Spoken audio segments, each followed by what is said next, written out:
Bless Dem Boyz, a podcast that will not be sitting courtside at Knicks Game 4. We're one Saints fan and one Cowboys fan.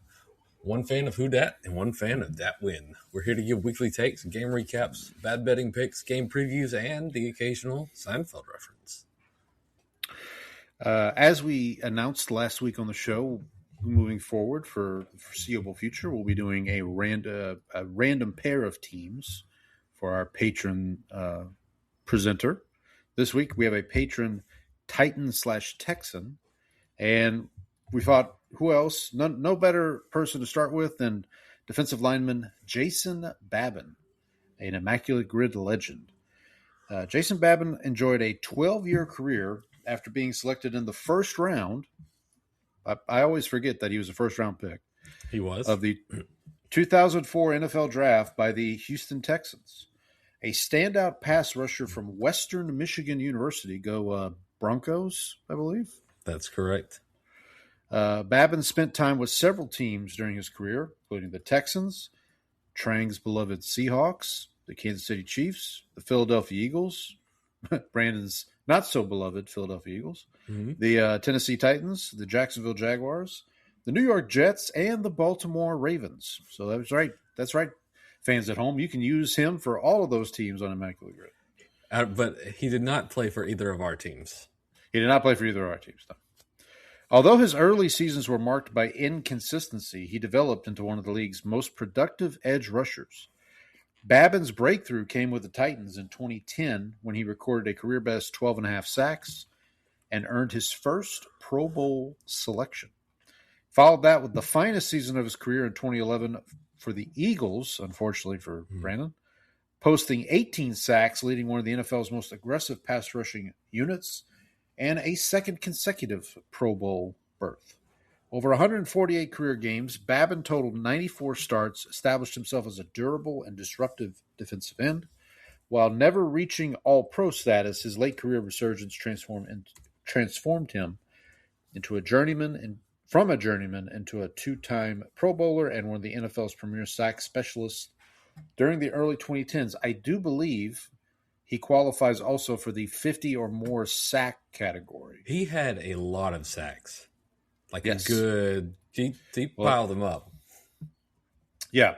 So, and I also should mention, because he's a first-round pick, the way Immaculate Grid works, unless they've changed this, that first-round pick goes for any team he played for. You didn't have to be a first-round pick for that team. It's you were a first-round pick, and you eventually played for one of the teams. So 64.5 sacks over his career. I knew it was more than 50. So, Jason Babin, we salute you, sir. I'm Paul, the Saints fan. I'm Brandon, the Cowboys fan. We're your hosts. Izzy, let them know what time it is. Yeah, that's it. It's go time. Let's see you lift that. Mr. Mandelbaum, please. It's go time. This one's for you, Pop. It's go time. It's go time. You've been married 3 times. That's it! It's go time!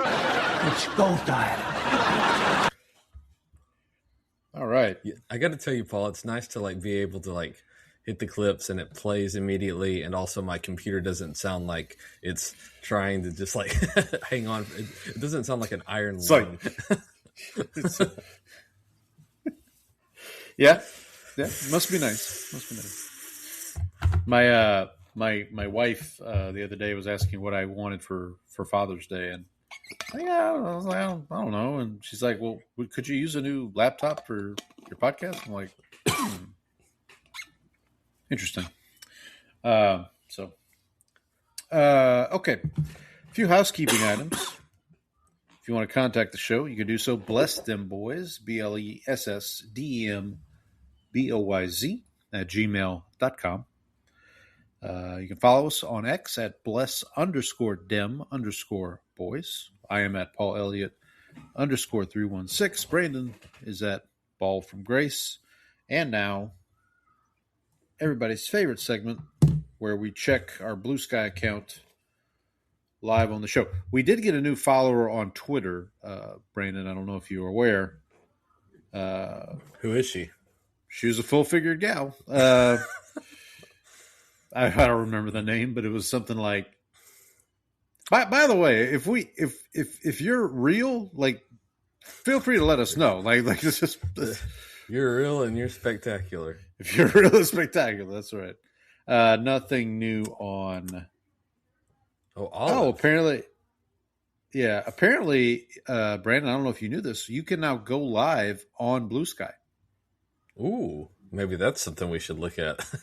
Yeah. I like this idea. Let me tell you, the Blue Sky would have us canceled in about 30 seconds.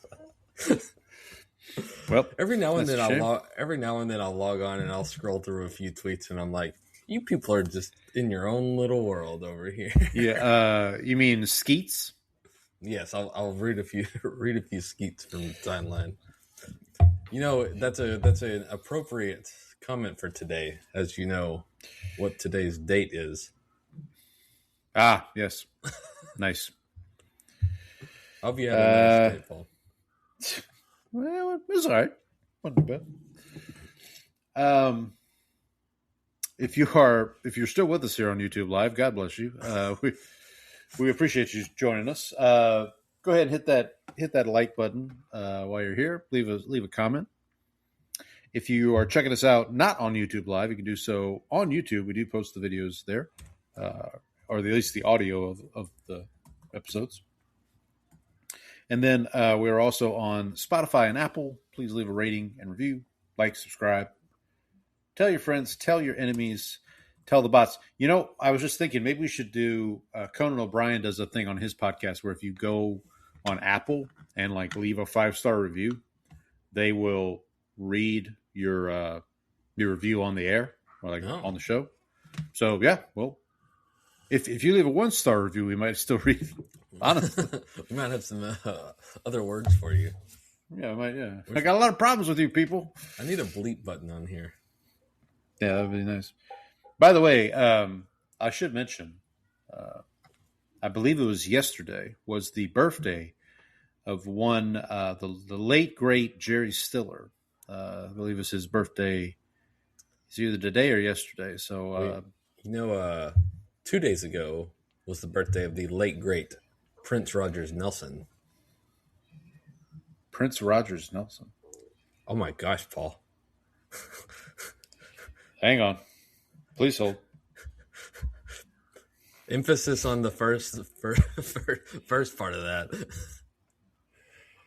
Rogers. Oh. Okay. I didn't realize that was his name. I thought. You know, he does have. I know he goes by Prince, but he does have a last name. For a while he was just a symbol, wasn't he? Like, yeah. I can't keep up with all this. It's like trying to keep up with the NHL finals going on here. It's 3-1. It's not even 5 minutes left in the first period.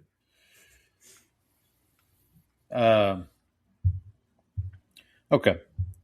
So, we'll talk a little, well, I got the hockey game on here, so we'll keep you updated there.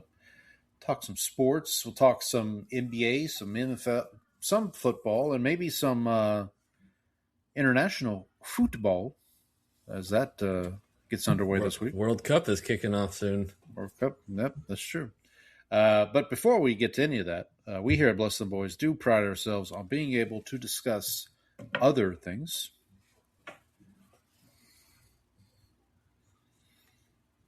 Oh, I should. Yeah, remember that clip? But enough about fish. I can discuss other things, you know. I gotta press buttons over here. Yeah, the computer does work well, but you still have to press the buttons. It's like, why doesn't it read my mind? It's like when Jerry's apartment got robbed. He goes, this lock works really well, but there's one flaw. The door must be closed. Don't you have insurance? No, I didn't need insurance. I got the lock. Sure, yeah, Lockmaster 9000 or something. Sure. Brandon, you want to let us know what you've been up to? All right, so we had a very busy family weekend. My parents came into town. My oldest daughter had her dance recital on Saturday, so we went there. We then went out to dinner with my folks. Also I did watch both of the Game 1 and Game 2 of the finals. I did not catch Game 3 last night. Okay. But we did watch Game 1 and 2. Which all the games have been really good this series, which I appreciate that we don't have to watch Shai Gilgeous-Alexander fall down 3,000 times a game. So that's been enjoyable. Sunday we helped set up for Scouts have day camp this week, and so we went over there and helped them set up for that for a little while. And then I also introduced my children to a lovely game. I don't know if you're familiar with this game. Have you ever heard of Rocket League? Sounds familiar. So it is soccer with remote control cars. Oh, okay. So you drive a remote control car. You can jump. You have turbo. You can run into each other. And there's a giant soccer ball that you try to hit into the goal. So I introduced them to that this weekend. Do want to give a shout out to I think last week I gave a shout out to the Longhorn softball team for reaching the finals of the World Series. I want to congratulate them on back-to-back national championships. Make sure to tell your wife, Paul. Let her know. Sure. She'll be thrilled. And then the Texas Longhorns baseball team also has made the College World Series on the men's side. college. And they will be playing Georgia in the first round of that. Which I believe that kicks off on Friday. Sounds right. No. And then the other thing is I've only got 40 pages left to go on the Iliad, so I'm almost done. So, all right. Good. Gotta say, it holds up, Paul. It's pretty good book. that Homer. That Homer knew what he was doing. That Homer boy. He could spin a yarn. I tell you that. He could. Spinning yarn with the best of them. When he wasn't working at the radiation plant in Springfield. When he wasn't, yeah. Were you a Simpsons person? No, not really. Okay, I wasn't either. My parents didn't really want me to watch it because I think that was. I think one time my mom was away from home and my dad let me watch it. That was a big deal. My house, in the house growing up, if my parents didn't watch it, I didn't watch it. Sunday nights was usually, if it wasn't football, it was like my mom watching like Touched by an Angel or we did watch that. Whatever the CBS show of the week was. So Saturday night was big for us because we watched Early Edition. Remember Early Edition? After that, I think Walker Texas Ranger was also a Saturday night thing. And then my mom's favorite show, which was the bane of my existence, was Dr. Quinn, Medicine Woman. Oh yeah. Yeah. It's funny you should mention Dr. Quinn, Medicine Woman. I watched the film Wedding Crashers this week. Oh yeah. You've seen Wedding. Were they built for speed or built for comfort? Listen, everything Vince Vaughn says in that movie is hilarious. Like, I don't care. Like, don't come at me. Like that is his pinnacle. Hat Girl movie. Just out of me. Yeah. She was my first Asian. It was, listen. But when you said Dr. Quinn, Medicine Woman, immediately I was like, oh yeah, Jane Seymour. She's up to some shenanigans in that movie. Mm-hmm. Didn't she do like a purr thing too? Maybe. I did forget that the daughter is played by Rachel McAdams. I was like right as Rachel McAdams was taking off, because like Mhm. Notebook come out the same year, and then that movie, and then she did a movie called Red Eye with Cillian Saw Murphy. that was a Wes Craven movie. Yeah, I think I saw that Very- in theaters actually. very, very, very good. And it's only like not even 90 minutes long. Like, No, it's very, it's like 90 pages. 90 pages. It's no Iliad, I'll tell you that. I will tell you. Well, yeah, the Iliad, which I'm actually the Odyssey is actually like 200 pages shorter than the Iliad. Oh wow! Thankfully, so I'm looking forward to that. Did you see they released the popcorn? Every big movie now has to have a special popcorn. Yeah, I didn't see. What does the bucket look like? Is it just it's a Trojan horse? the Trojan? Oh, okay, of course. Yeah. Yeah, that makes sense. Did you see? There was also a really good tweet. It was yes, I know. Yes, sir. I know this showing of the Odyssey has been sold out. I just need to deliver this horse-shaped package to someone in the theater.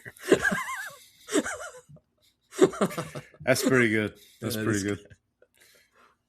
Yeah, apparently I've been hearing a lot of talk about, I don't know, so the two big movies out right now are Obsession and Backrooms. Which were both like super low budget movies, weren't Yeah. Weren't they? Yeah. Well, Backrooms is like a YouTube guy, creator, like a 20-year-old YouTube creator who just somehow got Ejiofor, I forget his first name, but and Renata Rosario Rinsby. Dawson? Oh. No, Renata Rinsby. They're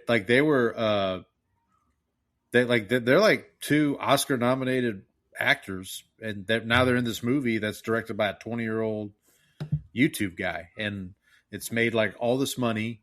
And then Obsession is kind of a similar thing, like the guy who he kind of paid his own way, and now it's really crazy. But the reason I bring it up, you were talking about movie theaters. Apparently, like I've been reading things online. Apparently, behavior at the movie theater has been not great. I'm seeing a lot of like George has to get up and stop kicking the seats. I even gave him the full turn with the eye roll. Anything more than that, I'm just bodily hard. Exactly. I don't know if I ever told you this story. My friend and I went to see, I think it was Semi-Pro. Do you remember the movie Semi-Pro with Will Ferrell? Yeah. The basketball movie. The basketball movie. And we're sitting like 2 or 3 rows up from the screen. And we didn't even I don't even think we did anything. And the guy in front of us, who was a rather large gentleman, turned around and started talking to us like, hey, y'all don't cut that out. I mean, we're like, what are we? And first I was like, whatever you say, man. Like, just don't hurt me. Like, what, let me ask, in which way was he a large man? Like Chris Chambers, sort of. No, more like a Terry Crews large man. Like, okay. Well, yeah, that's also the same. That's kind of the same thing I was going for. Yeah. He is what I've heard. The term I've heard is un-F-withable. Like if you catch my drift. Yes. Okay. Were you done with your? Yeah, that's pretty much it. I'm just. I did see that the Odyssey is like raking it in for IMAX tickets. Yeah. So. Yeah, I got an email the other day from Fandango saying, "Get your Odyssey tickets." I want to say one of some of the theaters around here have like 8:00 showings on the Friday.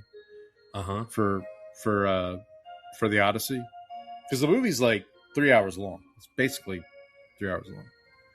It'll take me that long to read the book. There you go. I don't know. I'm there's a couple big movies coming up. So the two I mentioned, Backrooms and Obsession, are obviously. You haven't seen either one, right? No, may have to see now, if I can squeeze one in soon. You did see Hokum, right? Yes, Hokum was good.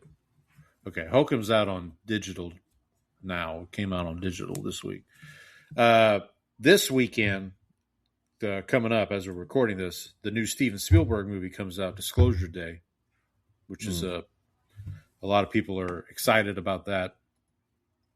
So a lot of people right now are revisiting Steven Spielberg movies. A couple weeks ago, I kind of slowly went through the Indiana Jones films, not the first three, not the last two, but just the first trilogy. Did that a couple weeks ago just to get kind of a idea of Spielberg. There's not a lot of Spielberg movies I haven't seen, although he did make a lot of movies. This just in, Steven Spielberg, pretty good. So this week I'll get to what I watched this week. I'm going to start with. I saw the. I went back and watched the movies Bad Boys and Bad Boys 2. Now you're familiar with these two films. Will Smith and Martin Short, I believe. Martin Lawrence. No, not Martin Short. No, there's Will Smith. Buddy, Will Smith and Martin Short. No, that's something. There we go. Okay. Clip that out because we don't want people stealing our ideas. I know this is we got these YouTube guys making these movies, Backrooms and Connections. So now I think next up, Will Smith, Martin Short buddy comedy. It's called Slap. It's called The Slap, or I don't know. I don't think Will Smith is going to be on board with that one. Martin Short is Chris Rock. What? There we go. Will Smith, Martin Lawrence. So it's been a while since I've seen these movies, probably since college. The first one's pretty good. Like the first Bad Boys. Bad Boys 2 is phenomenal. Like, no notes. It is a perfect movie. Didn't they eventually go back and do like a later one? They did. I haven't seen. Yeah, they did two. There's Bad Boys for Life, which was the third one, which they should have saved that title for the fourth one, but that's neither here nor there. I forget what they called the fourth one. I think it's like Bad Boys Ride or Die or something like that. I haven't seen either of those. I do plan on getting around to checking them out here. But yeah, Bad Boys 2, like Martin Lawrence is on that's like his pinnacle of his career. Like his timing is fantastic. He's the perfect, like, I'm too old for this stuff and I don't care like who knows about it. So he'll just, say whatever. If you haven't seen Bad Boys or Bad Boys 2, both of them are on Tubi right now. So if you want to check it out on Tubi, that's how I viewed them. Then I do want to, before I get to the Denzel movie, I do want to mention there's one movie I watched this week with a Seinfeld connection. So the Rewatchables podcast did an episode on Single White Female. Have you seen the movie Single White Female? Isn't that a Reba McEntire song? It is a country song. I think it's not Reba McEntire though. No, so I think this movie predates the song. Shelley Wright. There you go. So the movie is like from 1991 or 1992. Stars Bridget Fonda and Jennifer Jason Leigh. So this is basically a roommate from hell movie.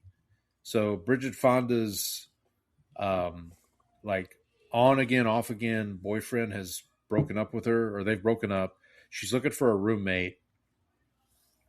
Jennifer Jason Leigh answers a personals ad, becomes her roommate, but then very slowly Jennifer Jason Leigh's behavior becomes, how shall we say, erratic, problematic, all the above. Asthmatic. Acrobatic. Maybe Maybe not that. Outrageous. Lewd, lascivious, salacious, outrageous. Yeah, no, but there is a Seinfeld connection in this movie. So Jennifer Jason Leigh's character is like a computer programmer, but she's like a for hire computer programmer. She doesn't necessarily work for any company. She just kind of consults. And the company that she's consulting for, the owner of that company is played by Stephen Tobolowsky, who people, if you watch Seinfeld, he's like the crazy witch doctor that George goes to see when he has the heart attack, and you're eating too much dairy. Exactly.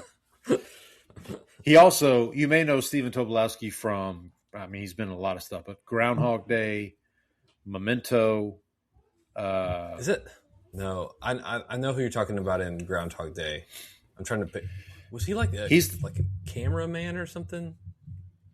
No, in Groundhog Day? Yeah. No, he's the guy that's that greets Bill Murray every morning, who's like Ned Ryerson? Ned? Yeah. Okay. Yeah. Yeah. And then Memento, he's the character that Guy Pearce tells the story about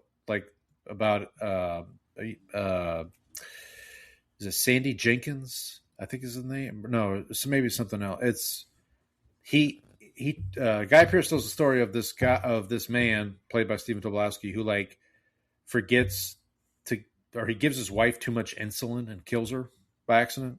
Mm-hmm. And Stephen Tobolowsky plays that guy, that character. I need to rewatch it. So he poisoned her just like he poisoned George, turned him into an eggplant. Yeah. I need to rewatch Memento. It's been too long. I gotta get ready. Gotta get ready for the. Gotta watch the whole Nolan oeuvre. We gotta just push through. You gotta start with Following, which was his first movie back in like the late '90s. Insomnia with Robin Williams and Al Pacino. The Dark Knight trilogy, of course. Mm-hmm. The Prestige. I think we've discussed this before. You're a Prestige fan, right? I thought it was fine. Thought it was fine. Yeah. What's your favorite Nolan movie right now? Ooh. Mine's Memento. Memento's for me. I think it's probably it's either one of the either Dark Knight Rises or Inception. I really like Inception a lot. And I went back and like on the way back from Europe on the plane, like I rewatched that movie. Holds up. Very good. It's been a while since I've seen it. I do remember seeing it with my wife I want to say we saw it in Dallas because my wife had to be in Dallas for a conference of some sort, and we had we had time to kill. Mm-hmm. And I was like, hey, there's a movie theater. Let's go watch it. And Inception had just come out like maybe a week earlier. I think I saw that movie like 3 times in theaters, by the way. Well, and then, so we saw Inception, and then the next day she had her conference. I had nothing to do. And so I went back to the movie theater and I saw the movie. Do you remember the movie Salt with Angelina Jolie? Where she's like watch it, but I know what you're talking about.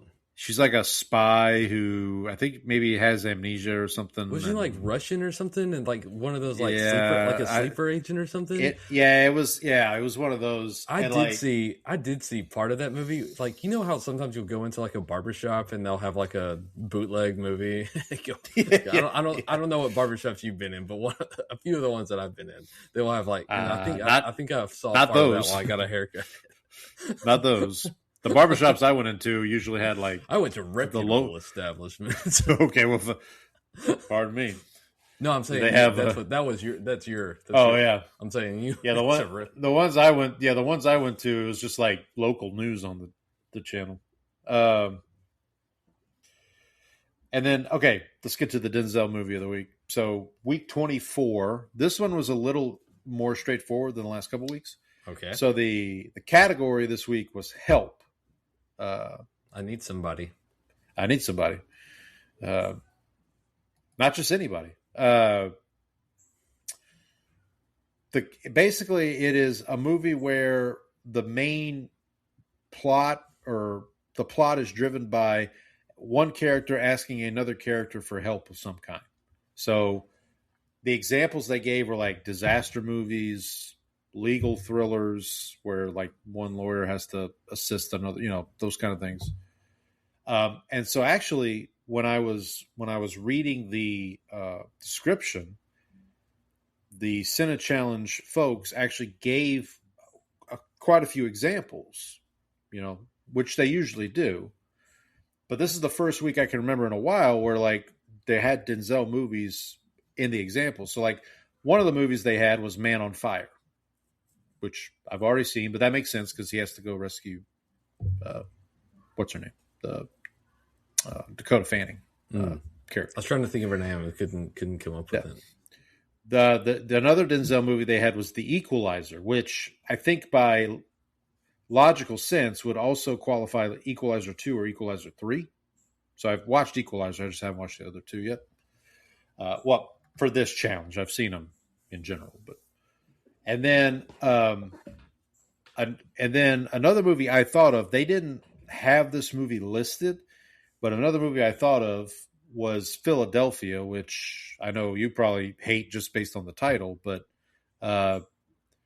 Philadelphia is a movie where Tom Hanks plays a lawyer, a gay lawyer who contracts HIV and is subsequently fired from his job. And he hires Denzel to represent him in like a wrongful termination suit. Why don't you watch that for Pride Month? You know what? I should have. You know what? That's my bad. I keep telling you, you gotta ask me about these things. You need to consult with me. I need to consult. You could eat some HelloFresh for you. Did you see it? Are you aware of this? No. Okay, you need to. I'm not going to say anything, but you just need to go look at go search HelloFresh, and I'm sure you'll come across what I am referring to. I'm Googling HelloFresh. Is that what I'm doing? Yeah. I would search on Twitter or X. Okay. That is probably the best place. Well, the movie, we'll do it live. While I'm doing this, the movie I ended up watching that was suggested by Cine Challenge was a movie called The Bone Collector. Are you familiar with this movie? This sounds like it'd be pride appropriate too. Fair enough.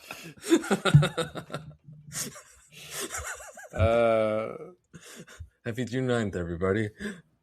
Yeah, right. Heyo.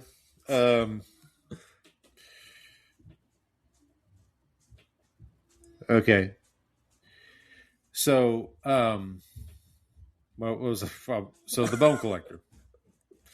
This movie's from, I think, 1999, late 90s. Denzel plays a cop, forensics investigator, who, at the beginning of the movie, he's at a crime scene investigating the shooting of another police officer, and there's an accident that happens at the crime scene while he's there that leaves him paralyzed. Okay. So he basically is bedridden for the rest of the movie, pretty much.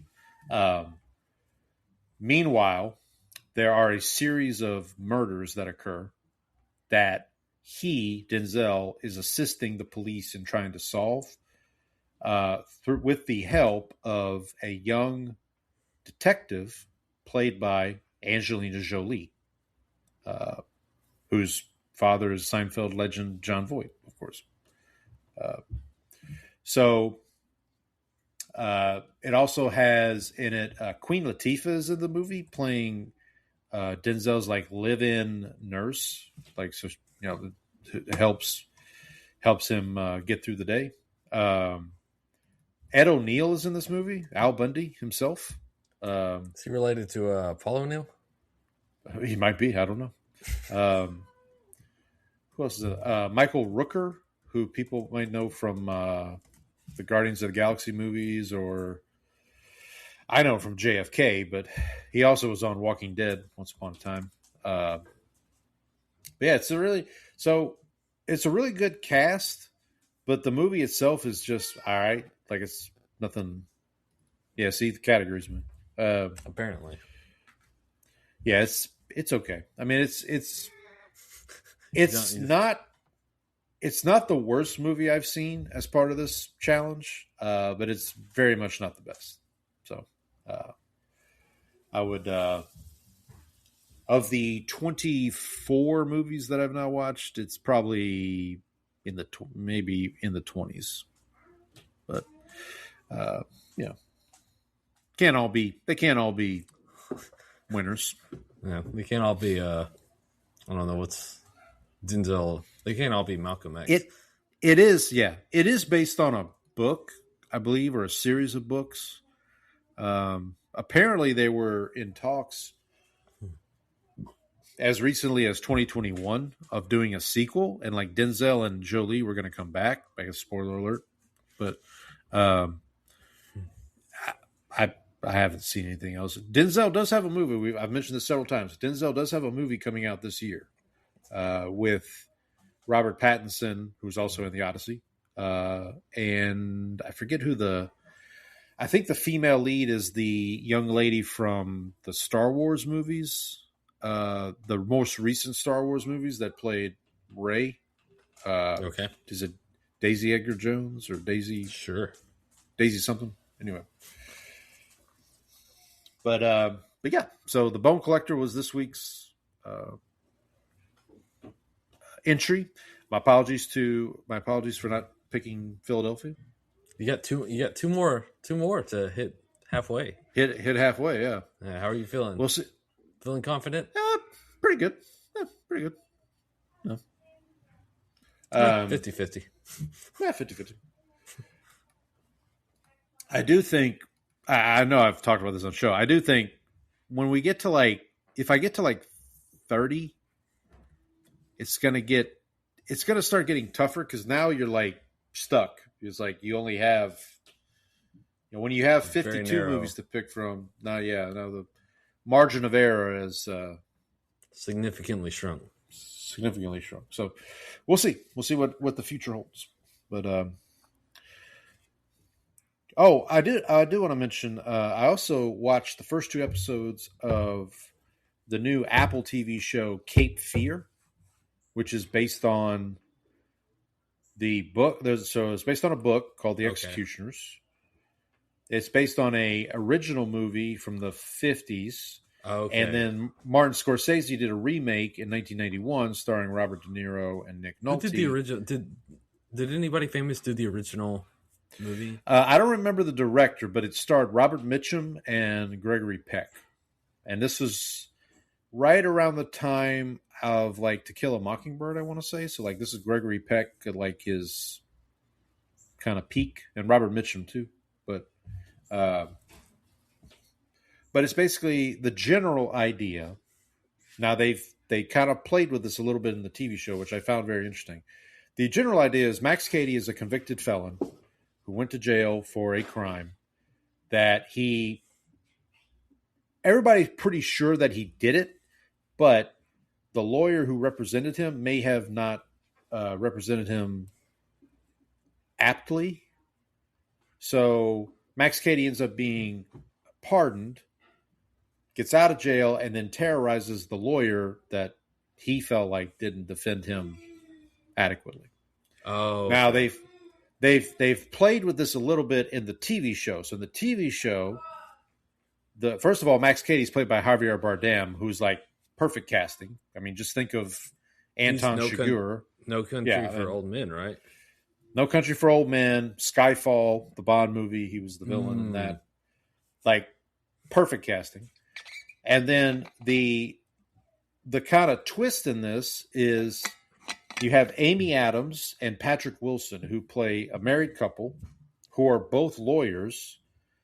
And it turns out they both played a part in Max Cady's trial. I'll put it I don't want to spoil too much of the show, but so they both are kind of involved in what happened. And the way Max Cady gets out of prison in the show is significantly different from how from like the two movies. And again, I'll just leave it at that. I don't want to spoil, but I do recommend folks, if you like the original source material, I would give this a go.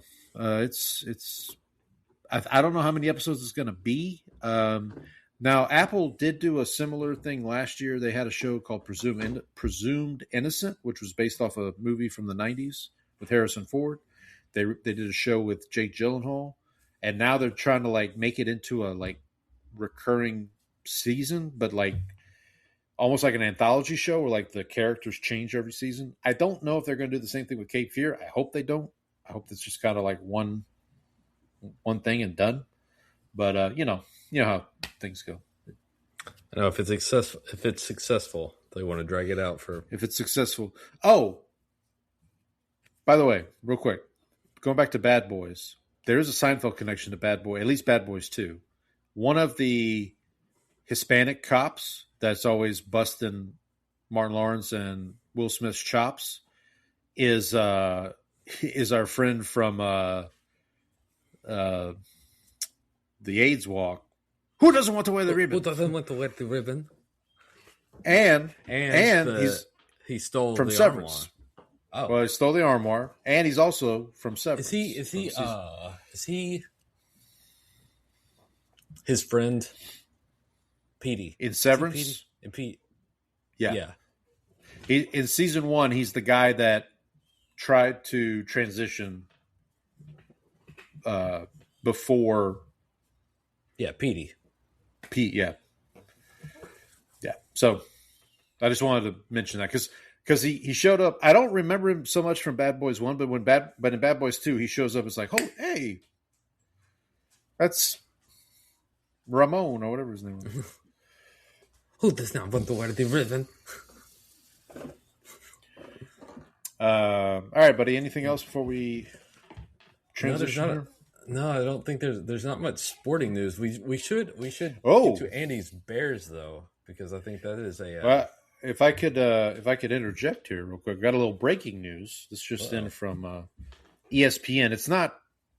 Well, I think it's a little significant. I'll just read it here. 5 law firms representing 98 NFL players have been accused of scheming to defraud the NFL's concussion settlement fund of more than $87 million. So lawyers scheming. Go figure. Is this like the Big Baby Davis and the? Oh, I don't know. Yeah, because that was like a whole thing too. The audit accuses the firms of working with a handful of doctors to furnish improper Parkinson's disease diagnosis for players vying for compensation from the fund. Those players were then prescribed powerful symptom-stemming medications before they were evaluated by physicians approved by fund administrators. Whew. Yeah, that's some tall charges there. So, but yeah, let's talk about Andy's Bears. Let's try to transition there a little bit. Yeah, so if it wasn't bad enough that I jumped on the bandwagon somewhat, now Caleb Williams is Madden cover artist for Madden. Was it Madden 27? Yeah. So someone said that they put the Chicago skyline on the Madden cover, and the whole city got cursed. The team immediately we're out of here. Yeah, and I think Ben Johnson kind of shrugged it off, like, all right, whatever. Yeah. I think the government, and this will shock you, but the government tried to exploit the situation and ended up getting burned instead. So good work there by the fine people running that city, which definitely has never had any problems with corruption or. Oh, right. Yeah, that's true. Yeah. They're the soon to be Hammond, Indiana Bears. This reminds me of I read this book called What was it? The Iliad. No, this was farther. This is a little farther back. Okay. Wow, farther back than the Iliad. Lost Empress was Okay. but it's like centered around football, and this one football team. It's like the indoor football league, and they're the Patterson Pork, and so now we've got the Hammond. So we can have. How about the Hammond eggs? Boom. See. No longer the Chicago Bears. They're the Hammond eggs. That's what I'm Darren, here for. Darren, cut out that clip. We gotta we don't want that idea to get out there. That's right. Yeah, so our condolences to Andy because I'll tell you this: if the Bears can survive me and the Madden curse, they deserve to have a good season this year. I did want to just bear with, no pun intended, but bear with me. I'll tell you who won't be bearing with you. That's the city of Chicago. No. Yeah. Oh, shout out. I wanted to give a shout out to, hang on. I got to find the Twitter account. There's been a Saints Twitter account that has been tweeting every day for like the last couple of weeks. It's like Drew Brees facts that seem too good to be true. And one of them's like Drew Brees has this many number of 300 passing yard games in his career, and the Bears as a franchise have like this many, have like 5 less. It's like, I don't know. I mean, I don't know why he chose the Bears. Well, I guess I do know why he chose the Bears. The Bears are like, was this the first time they've ever had like a 4,000 yard passer or something? Like, yeah. Well, that's what it was. It was,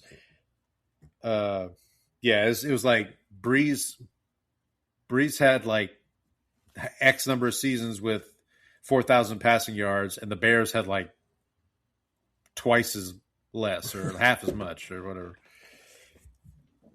Yeah, considering that they're like most prolific passer before I guess Caleb Williams, who's only been there for like 2 years, was Jay Cutler.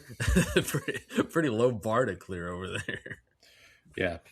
Oh gosh, I remember the Jay Cutler years. We love you. We love you, Andy.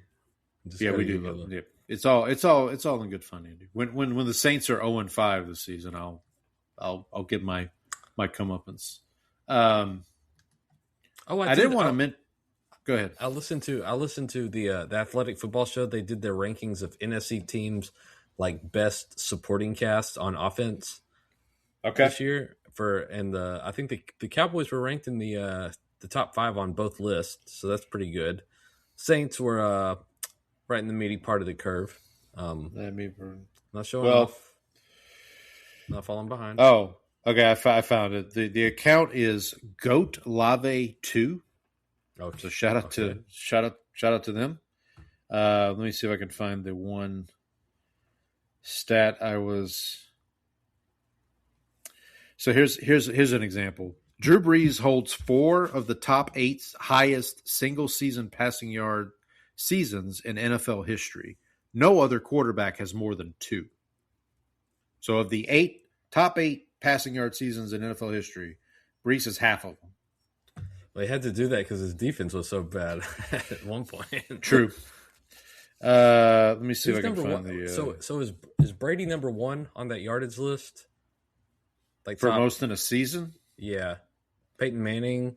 That Peyton Manning 2015 was pretty prolific. Yeah, I think so. I'd have to look it up, but I'm looking for the. Oh, here's one. Every other quarterback in NFL history that threw for over 5,000 yards in a season had a Pro Bowl receiver. Drew Brees threw for 5,000 yards in 5 seasons without a Pro Bowl receiver and is the only quarterback to throw for 5,000 yards without a 1,000-yard receiver.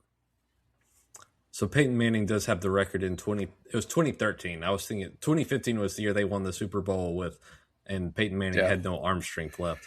But he had 5,477 Number 2 on that list, Drew Brees with 5,476. 1 yard less. Wow. Well, I wonder if they like got him the record and then like got him off the field. they might have. Yeah, that sounds like a thing. Here we go. In 107 years, the Chicago Bears franchise has 106 games with 300 or more passing yards. Drew Brees has 123. Paul, I need you to. We need to. I'm enjoying. I think we need to play a quick game real quick. Okay, hang on. I'm just going to repost this before I forget. Okay. All right, let's play. Let's play a game. I have the list of the most yards in a season. Okay. Passing. Okay. So let's take the top 20. All right. Well, no, let's just do the top 10 because do you want to do top 10 or top 20? We can do top 20. Sure. Okay. Let's see if you can guess.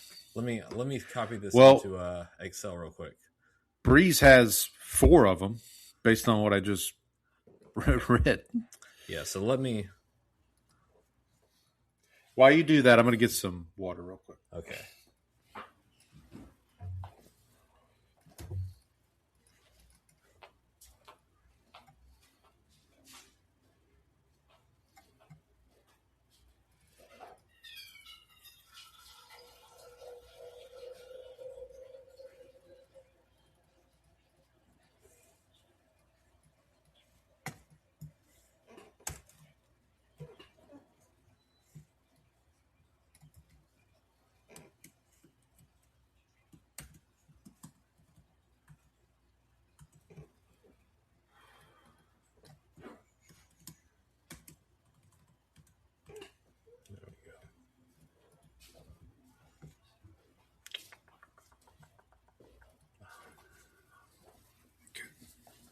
Okay. All right, so top 20. Yes. All passing yards in a season. Yes. And so you don't have to give me like how many times they appeared. I want you to just try to guess. So this is like Sporkle. Have you played Sporkle? Yeah, okay, it's kind of like that. All right, so obviously Drew Brees is one. Hold on a sec. Okay. Is he only on there once? Okay. All right. So Drew Brees is on there. He appears 6 times in the top 20. Okay. 4 times in the top 8, apparently. Right. Based on. All right, so obviously you got Peyton Manning. Correct. He appears 1 time. Really? That's surprising, I know. I think if we did the passing touchdowns, that'd be a different story. But okay. So you got Breeze. Breeze was 6 times, you said? Yep. You've gotten 7 between Breeze and Manning. You've gotten 7 out of 20. All right, so Tom Brady. Tom Brady is on there twice. So that's 9. Okay. Jameis Winston. Jameis Winston, that was the one I did not think you would get. How did 2019 Jameis Winston number 10? Because the one claim to fame was he had a 5,000-yard season. There you go. I remember. Yeah, he had that 5,000-yard season. I didn't remember. He did play what for it your was. team, so I guess you wouldn't know that. Okay, right. So you were right. Jameis Winston is on there once. Yeah, he threw for 5,000. He threw for 5,000 yards, and the team let him go because they were getting Tom Brady. Like fair. So we're halfway there. We're halfway there. Okay. Kurt Warner. Kurt Warner is not on the list. Okay. I thought those greatest show on turf years would have.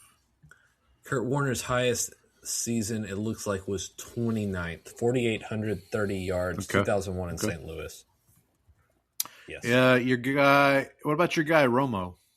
Romo is not on the list. His highest number was 24 in 2012 with the Cowboys. He threw for 4,903 yards. Okay. All right. So what about your other guy, Dak? Dak is right below Romo, actually, number 25. Okay. 4,902 yards. All right. Let's try to reel this back in here. Rodgers. Aaron Rodgers is actually not on the list. Huh. Okay. Rodgers' highest total is not very high. He is 58th is the highest he appears. What was 4,500 or something like that? 4,400? Yeah, something like that. Okay. Gosh. Who? Let's see. There are Steve Young? Steve Young is not on the list. Okay. 1, 2, 3. 3 active quarterbacks. 1, 2, 3, 4 retired quarterbacks. All right. Joe Montana. Joe Montana is not on the list. Phillip Rivers.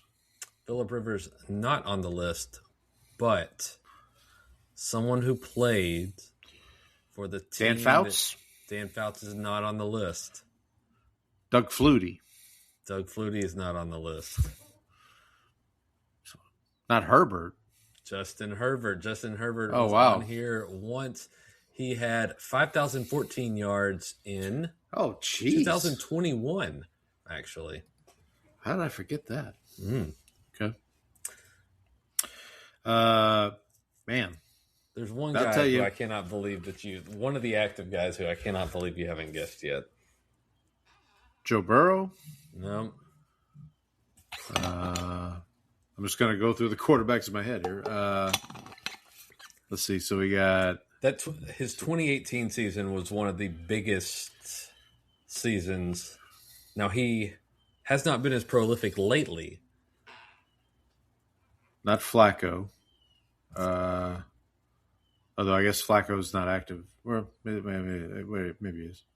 2018 is not Deshaun. No.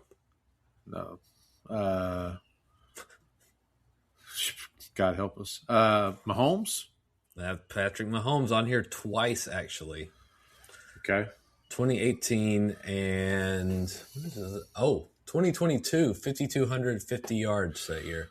Okay. So I got one more active. One more active, and this is another one you should get. All right, so hang on. So all of these players have played in a Super Bowl or won a Super Bowl at this point. Okay. Not Purdy. Purdy has not played. Oh yeah, that's right. He did play in a Super Bowl. That's right. Yeah, he was in. He almost won it. He almost won a Super Bowl. Stafford. Right. Matthew Stafford is on the list twice. 2011 with Detroit, and 2012 also with Detroit. Okay. All right. So now I got 4 retired players I'm missing. You got 4 retired players. That is correct. We have 2 Super Bowl winners and 2 played in a Super Bowl, did not win.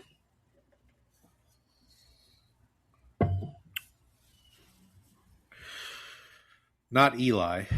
Eli Manning is on the list. Oh, did he really? Eli Manning, 4,000. He is number 20. He is 4,933 yards in 2011 with the Giants. That was the Super Bowl. That was the second Super. Well, no. Yeah, the second Super Bowl. Yeah, because it's no. 2011 was the second Super Bowl. Because was it that year? I can't remember if it's 2012. Was the year of the Super Bowl or the season? That's what I can't remember. 2011 was the season. I know because that's the year the Saints lost to San Francisco and Alex Smith, and they would have played that Giants team in the NFC Championship had they won. Oh, okay. And the Giants ended up going to – that was the Super Bowl in Indianapolis when they beat the Patriots. Indianapolis. All right, you got 3 more here. So you got 1 more Super Bowl winner and 2 Super Bowl losers. Brett Favre. Brett Favre is not in the list. You said Super Bowl winner, not what is it, Medicare fraud? Medicare fraud. There are no Medicare fraud. You know that story, right? That About I know of. Yeah. okay. All right. I better be careful. McAfee said that on his show, and he got sued. So I better be careful. Okay, so I'm missing three. You said one Three. Super Bowl winner, two Super Bowl losers. Correct. Jim Kelly? Jim Kelly's not on the list. No. Not your guy. Your guy Aikman, I'm guessing, is not on the list. Right? No, he never put up large passing totals because I didn't needed to. Yeah, he had a guy named Emmitt Smith that he could hand the ball to.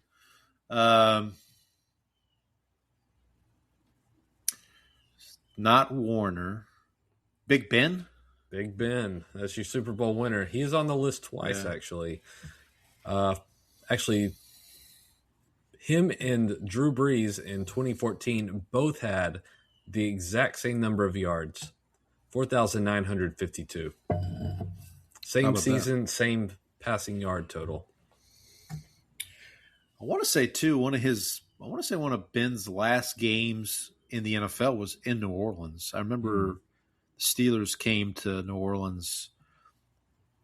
I want to say that was the 2018 or 2019 season, and played and it was like a late December game, and both teams were like in the playoff hunt, and it was a good game. All right, so two Super Bowl losers. Super Bowl losers. Okay, so one of these held the record for a very long time before it was broken. Marino.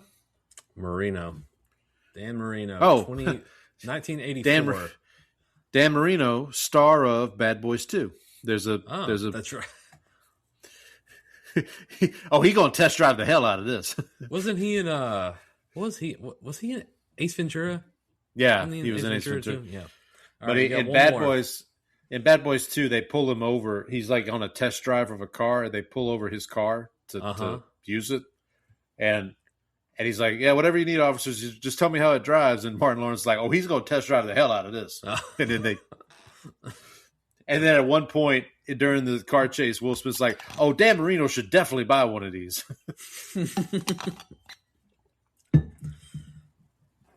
All right. Super Bowl loser. So it's not Bowl loser, Elway, and I believe he actually won the MVP in this year. So it's not Elway because Elway won a Super Bowl. That's correct. He only appeared in one Super Bowl. I believe it was the year that he had this passing total, 4,944 yards. Is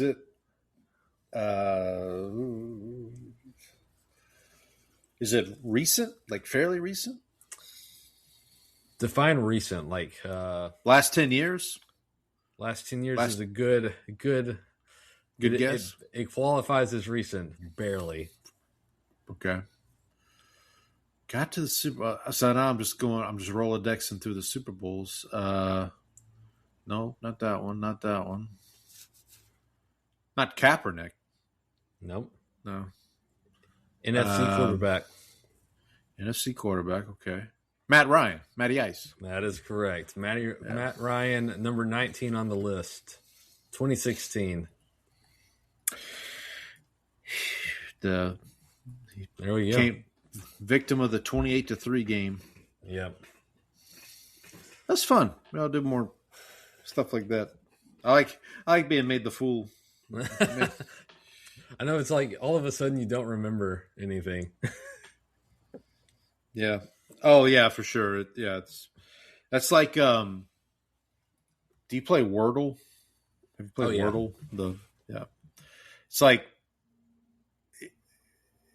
some days it's 3 guesses and you got it, and then and then some days you're on like the last guess, and you've only got I can't even think of a word that uses these letters anymore. or it's like the worst is when you have 4 of the letters and you can't think of the 5th one, and you're like, it's like what? And then they show you the word. You're like, of course. It's the worst is when you like get it. You get the 4 letters, and then there's like 7 different combinations with that 4 letters, and it's like Because if you play on hard mode, you can't like just try all of those letters out in a single word. It won't work for you. So I was made aware of another game called Squirtle. So it's Wordle, but you have to, instead of doing one word, you have to get 6 words, but they're in like a crossword puzzle type configuration.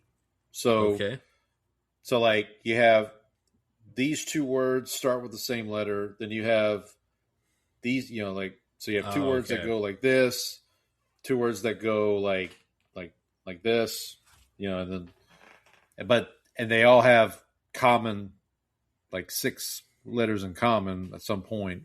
And, but they give you like 10 chances. It's tough. It's a tough one. But it's a tough cookie. It's a tough cookie. We should also mention a new game that's hot off the presses on Twitter is 82-0. Oh, that's right. I haven't played it. I know there's the NFL version as well. With 17-0, correct? It's 20-0. 20-0 because you have to win. NFL. But yeah, because you win the playoffs and the Super Bowl. Yeah. So my question is, like, those games are coming out pretty quick. Like, are there really that good of computer programmers just out there, just like? Oh, I'm sure somebody just vibe coded it. Claude, make this for right. NFL for me.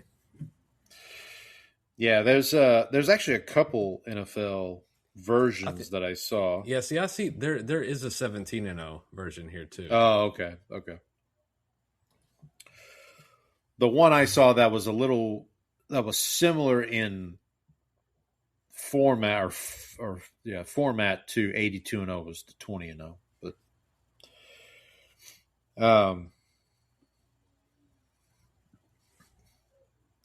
yeah, I spent a good hour the other day on 82-0 just trying to. My favorite thing now, though, which I could have seen this coming, is people are going to 82-0 and trying to go 0-82. 82. It's like they're picking like Darko Milicic and should we do one of these live on? Sure. Yeah, let's do it. I mean, we got. I have 82-0 pulled up here. All right, that one's quicker because you only have to pick 5 players. Should we do classic or hoop IQ? Your call. Okay. The only you know what the difference is? One of them you can see the stats, right? Classic, you see the stats. Hoop IQ, it just gives you the players. It doesn't give you any stats. All right, which one are we going for? Let's just do classic. All right. We'll just maybe. Ooh. So all right, no, you got to spin. So I'll explain as we go here. All right, so we get Phoenix 2010s. Now, okay, so before we pick, we can pick a player, or I think there's an option to so if you see at the top right, you see it says team over. It says team or error. So you get one apiece. So we could keep with the Suns and try it for a different era, like 90s, 80s, whatever. Mm-hmm. Or we could keep in the 2010s and try a different team if we want to use that. But we don't have to. I mean, I think when I've gotten this pairing, I've either gone Stoudemire or Nash. See, that was my feeling. So one of those two. There is a cheat code. I'll maybe after we. So my gut tells me here to go with Amari because I think we can find someone better at point guard. Yeah. So the other thing I'll mention is if you'll notice for Amari, they have him as a center or power forward. That versatility comes in handy. So like with Nash, he's only a point guard. So like you can't move him. If there's someone who's like a point guard, shooting guard, and we want to use it. Yeah, we're kind of stuck that way. Like one of the cheat codes is like 2010's Cleveland because you could get LeBron. Oh yeah, and he LeBron's plays, like, basically so many positions. every position. So like if you could just put him somewhere, and then as you build out the rest of your team, you move him as you need him. Yeah, I'm good. We can do Amari. All right, Put let's him see at What do you power wanna do? forward for right now. Put him at power Okay. forward for right now. All All right, let's spin it again. And we get Sacramento in the 20s. Ugh. That's a pretty rough draw right there. I mean, Ooh, Tyrese Halliburton is not a bad option, right? Or so I think that this game does take into account the era. So like taking Tyrese Halliburton as a king is different than if you take Tyrese Halliburton as a pacer. okay, You know what I mean? But I mean, if you want to stick with that, or again, we could go and change the era or the year or the team. So if you want to try for like Ooh. Sacramento in the 90s, we try to get like Mitch Richmond or somebody like that. What do Or you you think wanna- here? Is it better to? What do you think? I mean, honestly, when I've gotten Sacramento 20s, if I've had the option to respin, I've respun. So Okay. the 2020s is tough though, because like there's not, or at least it is. I mean, maybe it's just because I don't watch it as much as I used to. But let's do the year. Let's redo the year. So we'll stay with Sacramento, but we'll have 2010s. That's not much better. I mean, Marcus you can do. Cousins Yeah, is not it's not terrible. It's a double. Zach. Here's your guy. I don't know. Your if guy I don't Zach know if- Randolph. I don't know if I want Sacramento Arrow Zach Randolph though. That was post Memphis, so that might have been a got Harrison Barnes, a nice role player here. Harrison Barnes still playing in the NBA. He's Willie with the Cauley Spurs. Stein. There's a name. Oh, Ben there's a name for the McLemore, past. Samuel Dallenberg. Woo, boy, that's a If we Matt want to Barnes. Play, if we want to play tough over here, we can play. Ooh, Jimmer Fredette. Is that if he's from China? If it's the Jimmer Fredette that plays, Yeah, in there China, we go. then that Let's worked- go. that worked quicker. I feel like this is the best we're gonna do is taking DeMarcus Cousins and playing him with Stoudemire. That's actually not. It's not a terrible front court. all right. Let's see what we got. Indiana in the 70s. Okay, now this is where I need your I'm gonna need your help on this one. Yeah, so Adrian Dantley. you could do I've gotten this pairing before, and I've gone Adrian Dantley. Let's try for another team. Okay. Maybe we'll get lucky. Okay, but so now you can get. Yeah, that's true. We already have a center though. Shoot. Brutal. Oscar forgot about Robertson. Yeah, let's go Oscar Robertson. Put him at point guard.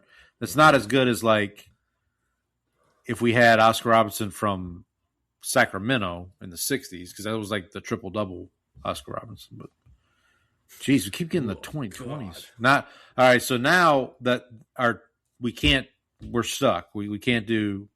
So we're stuck with what we got. I guess Brandon Ingram. That's probably the best. That's the best thing I see here. Play him at small Yeah. forward. No, we just need a shooting guard. Be funny if Reggie Miller. Yeah. Okay. Just Reggie Miller. This is going to be. Hang on. Yeah, I was going to say. Yeah. I was going to say like we'd be lucky to get 60 wins, which we didn't. Yeah, that seemed. Yeah, I think that Sacramento, man, that was. Yeah. You want to try one more? Let's Want to try one more? Another. Let's do one more. All right. Let's go again. All right. Ooh, Pistons in the 2000s. Grant Hill. that's a pretty people good. People forget, man. Grant Hill He was pretty awesome. I like that, and then he's got some versatility too. Yeah. You could also do Iverson with Detroit is not Philadelphia Iverson. No, it is not. Rip Hamilton's not bad either. Jerry Stackhouse too. Stackhouse, yeah. Yep, I'd go Grant Hill. I agree. He was injuries plagued that guy, man. If he had never, I want to put him at Yeah. small forward for now. that's fine. Pelicans, 2010s. Cousins is back on, back on the menu. Ooh, Anthony Davis. That feels like a Anthony Davis would be good. Got some versatility. Chris Paul. Chris Paul. Yeah, I do like Chris Paul. That's the question here. Is like Anthony Davis has a little bit of versatility. Yeah, if you go Chris Paul, he's only a point guard. Yeah. I'm fine either way, but I would probably lean towards Anthony Davis, even though, as Ross Jackson always reminds us on Twitter, Anthony Davis yet to thank New Orleans after being traded from there. So, all right, Sacramento again. Jesus, my goodness. Although this is better, Chris Webber in the 2000s is that's a pretty good. This is I'd go Chris Webber at power and play him at center. This is the Kings era where they were playing the Lakers in the Western Conference Finals, right? Back in those days, yeah. Okay, all right. Houston in the 60s. Well, we've already got a power. Yeah, I would change. Let's hang on. Let's do the era. Keep the team. Do era. 20s. Ooh. Well, Durant. Yeah, you could do. That feels like that feels like the safest move here is to put him at shooting guard. Yeah, you could also move Hill to shooting guard, and so if you could do that. Okay, all right. We need However, I mean, it's a fake game. We can do it. Washington. I mean, you could do Earl the Pearl Monroe at point guard. Let's try for a different team just for yucks. Phoenix in the 60s, that's not going to be any better. No. Yeah, Gail Goodrich, I guess. Gail Goodrich is, he's... This guy's got the same name as my mom. All right, what do you think before I click it? Yeah. 65? I think we'll get at least 60 on this. Whoa. Ooh, wow. There we go. 71. I'll take it. All right. But so what I was going to say, the cheat code here, there's a couple cheat codes. If you get any era LeBron, because he can play any position, that's good. If you get Luka in like the 2020s, because Luka they have at like point guard, shooting guard, and I think small forward too. Oh yeah, because he's a ball handler, but also kind of like is a bigger guy who They also, I want to say Giannis on the Bucks. They list him as like a center, power forward, and a point guard. There was one season where he actually is like on Basketball Reference. I think is listed as a point guard. Yeah, and so like that. I think that's probably where that comes from. And then the ultimate cheat is if you get Wilt Chamberlain from, I think it's the 76ers era from like the 60s. Oh, when he was when he's averaging like 30 points and 20 rebounds. Yeah, if you get him at center, then that's a wrap. Basically, like you're pretty much guaranteed to have at least 50 wins. I think the one here I'm going to pull up one that I did. I guess I can stop sharing now here. Yeah, let me pull up one that I did. If I can find one real quick.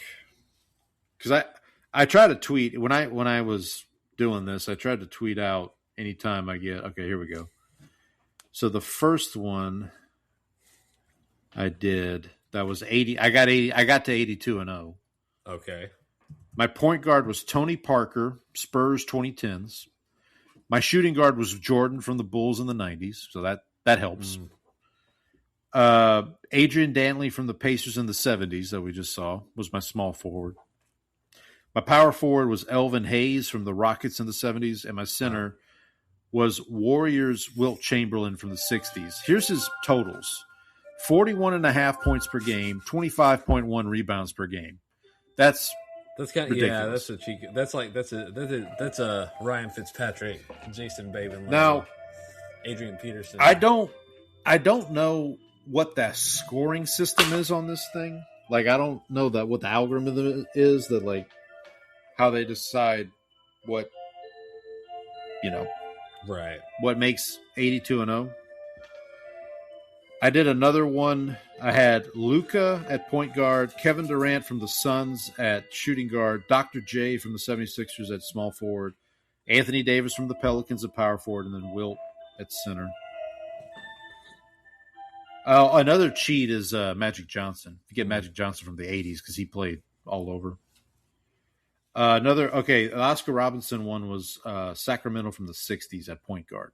He averaged 29.7 points, 8.7 rebounds, 10.5 assists, which is pretty good because he had a triple-double season one of those years, I believe, because he had the only triple-double season in NBA history before Russell Westbrook did it. Yep. Until Westbrook did it.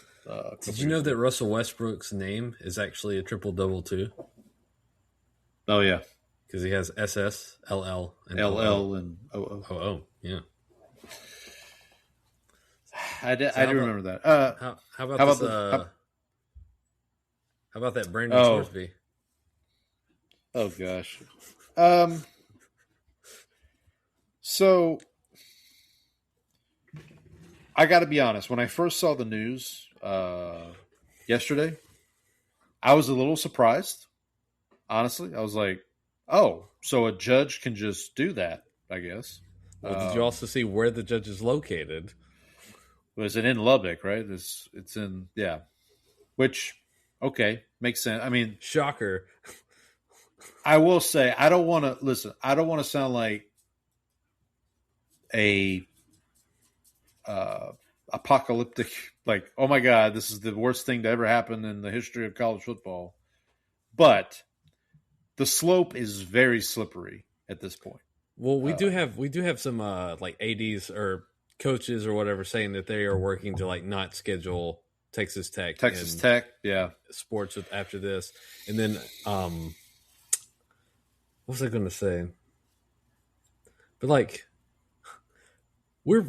this show is pro gambling. This show is not betting on your own games. Like if he had just been betting on like the Romanian dog races or whatever it was, like that I get, like that. Okay, that has no. Who cares? Yeah, really, like that doesn't matter. But betting on your own team's games.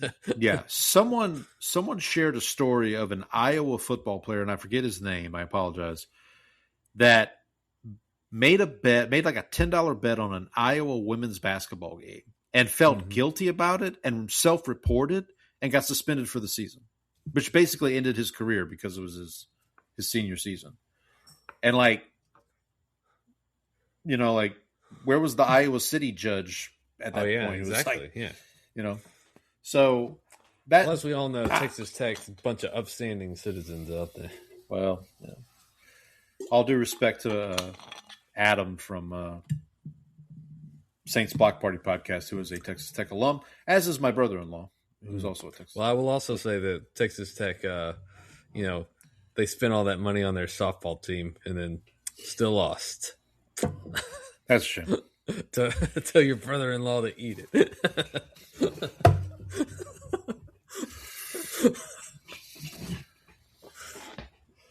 Yeah, support the team. Gotta support the team. Yeah, gotta support the team. Where is that? Where's my quote? There we go. I feel like well, you know, support the team. Hey man, I'm just trying to support the team. Well, you got to support your team, huh? Okay, ready to go? Yeah. Let's get it on! Let's go, Devils. We're the Devils. Oh. Have you looked at the Immaculate Grid for today? I have not looked at the Immaculate Grid for today. I want to give that one a gander. We'll get to that in a second. I feel like there was some other news. Well, we mentioned the World Cup. The World Cup does begin Thursday, I believe. They're doing international friendlies right now, which sounds, you know, little, I don't know, little dubious, I guess. It's an international friendly. Maybe world might be a better place if we did more international friendlies. I'm just going to throw that out there. International hostilities. Hostilities, there, yeah. But yeah, World Cup starts Thursday. I don't know. So you and I obviously live in do you think they have to wait until July to open up the Strait?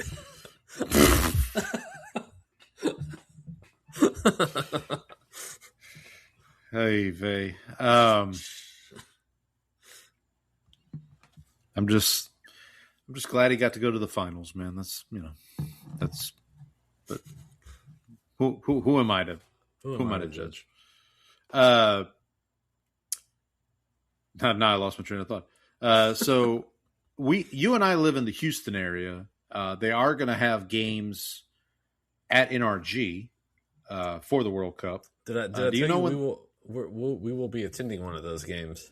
Oh, very nice. So we will be seeing Holland or the Netherlands or who are the Dutch? Who are the Dutch? Who are the Dutch? You know, that's one of my favorite. That is one of my top 5 Seinfeld intros.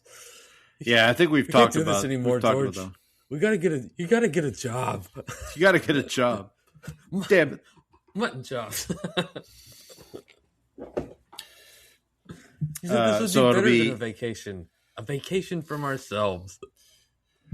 Well, and the best part about that is they go to commercial, they come back, and the first time you see Kramer, he's got a mustache. Yeah, he's like, so we're not. Jerry's like, yeah, we're not. Oh, yeah. Yeah.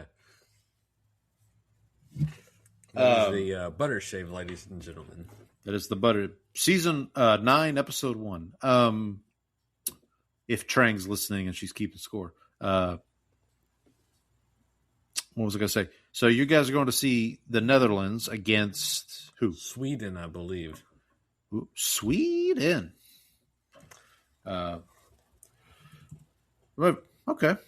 Yes, it's Netherlands versus Sweden. I'm looking forward to seeing. I don't know if you've seen the camera work finding some of the Swedish fans. There's some full-figured gals. There's some full-figured gals out there. They possess many qualities. Yeah. When is this game? This will be June 20th, so Saturday. Okay, so you got a little bit. A week from this Saturday. Okay. So yeah, hopefully best of luck to all the nations. So I don't know if I told you this, but we will be supporting the Netherlands in this game because we recently visited my wife's family who live in the Netherlands. So very nice. We do have we have a legitimate connection to the country. So no judgments here. Need to find some orange to wear to the game.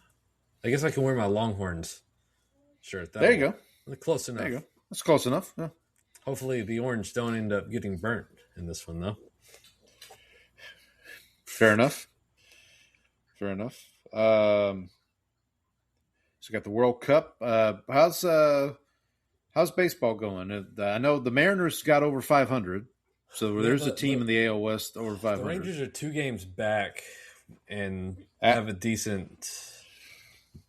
Still have a positive run differential. Okay. The Rangers are the only team in the AL West with a winning record against teams at or above 500. So there's that. They got that. There's a feather in your cap. Looking up the Astros, I think they were like 3 games back last I checked. They were like second to last place. So it's good to see the Angels are back where they belong at the basement of the division. Terrible. The team is awful. Poor Mike Trout. I don't feel bad for him. He's an Eagles fan, so he can eat it. Yeah, true. No sympathy. You know how many? I think Mike Trout in his entire career has played in a total of 3 playoff games. Oh, that's another stat I heard. This going back to the NFL a bit. So, obviously, we talked about the Myles Garrett trade last week. I think it was Teron Armstead was on the Rich Eisen show, and he had a stat that Myles Garrett in his career has only gotten on the field with a lead like 8 times in his career. Something like obscene. Right. I mean, it's like, and even with taking that into consideration, he still has 120 sacks in his career or something like that. Can you imagine what's going to happen when he gets on the field and the Rams are up 3 touchdowns against whoever. And especially with Aaron Donald back there now. Well, yeah, that too. Yeah, the Astros are 5 games back of the Mariners. Mariners are 4 games above. Hey, the Rangers only 1 game under 500, buddy. About that. They're not winning tonight, though. That's a problem. Yeah, the Astros are losing to the aforementioned Angels. There you go. Not ideal.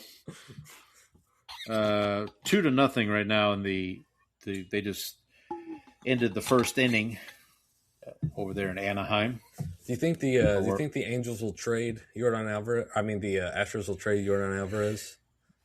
I mean, I keep hearing whispers about that, or not. People online are like, "Oh, I mean, I don't think they do it." I mean, he's like got the only good player that they have at this point, isn't he? Yeah, I mean, it would be kind of like the Browns trading Myles Garrett. Honestly, it'd be like we're just going to take this one asset that we have and try to parlay it into something. The Rangers should trade for Yordan Alvarez. Well, I think the Astros would have baseball trades are a little different, but like I would imagine the Astros would try to pillage the Rangers for everything they have if that were the case. I don't even know what the Rangers farm system looks like at this point right now. I mean, and that's the thing about baseball. I know we don't talk about baseball a lot on the show, but if your farm system's screwed up, it's tough, man. It takes a while. You got to restock everything. Because it's not like basketball, you can we've seen super teams come together over the years.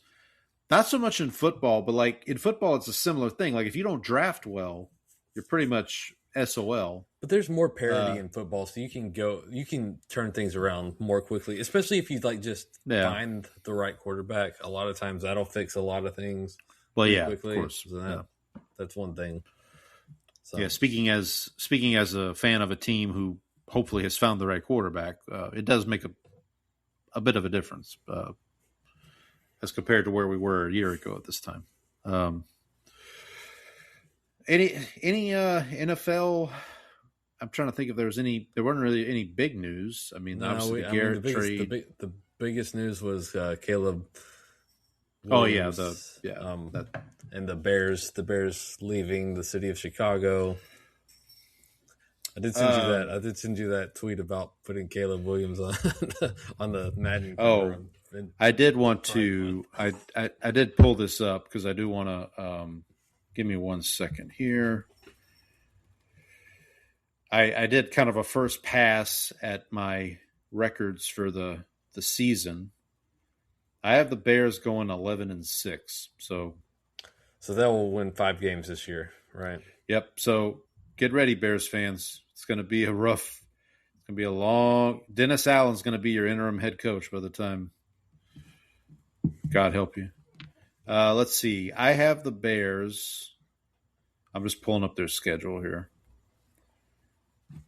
I have them kind of going 2-1, like not winning more than 2 games in a row. I do have them winning their last 3 games.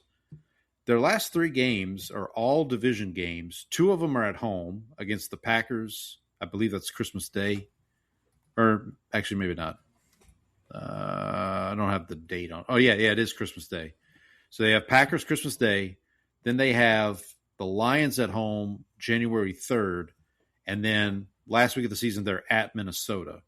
So I have them winning those last 3 games.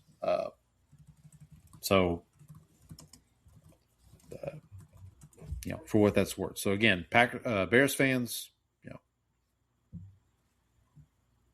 good luck. They do get to start the season at Carolina, which is kind of a lot of people are down on Carolina. I don't know if we've talked about this that much on the show, but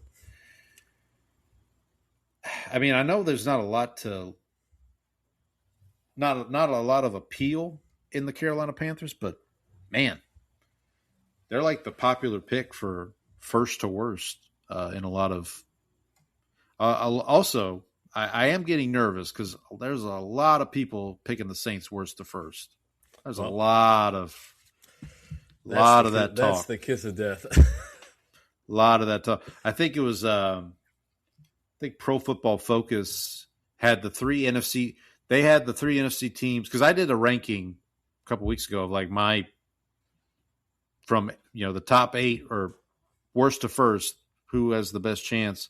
And I think PFF identified the top 3 as Saints, Lions, and Giants as like the top 3 contenders. The Giants. Well, this might have been before Malik Neighbor, like all the Malik Neighbor stuff, and they're trotting out Odell Beckham. Yeah, that's a good signing. They got Juju Smith-Schuster, Braxton Berrios, I think, is one of their receivers now. Yeah, it's I don't know, man. I do think the Harbaugh factor will matter. I do think John Harbaugh is going to be a positive force for that franchise. But I'm still not sold. I'm still not sold on Jackson Dart, though. Well, something interesting. Somebody brought this up on Twitter the other day. Jackson Dart is not John Harbaugh's quarterback, which I know like people got excited about Jackson Dart, but like hypothetically, if Jackson Dart has a bad year, like let's say he plays every game and just has a very bad year, I don't know if Harbaugh is going to be shy about potentially. No, I think if Jackson Dart stinks, he's like, get this guy out of here. I want my guy. By the way, Jameis Winston still a New York Giant for what it's worth. So did we talk about Russell Wilson? Speaking of former Giants quarterbacks or Giants quarterbacks, Russell Wilson, no longer CBS. Is it CBS? Yeah, CBS. Sure. Analyst. Yeah, man. Well, I mean, listen, he's built for that. I think he'll be all right. Is he going to be in studio or is he doing like Romo? Is he like?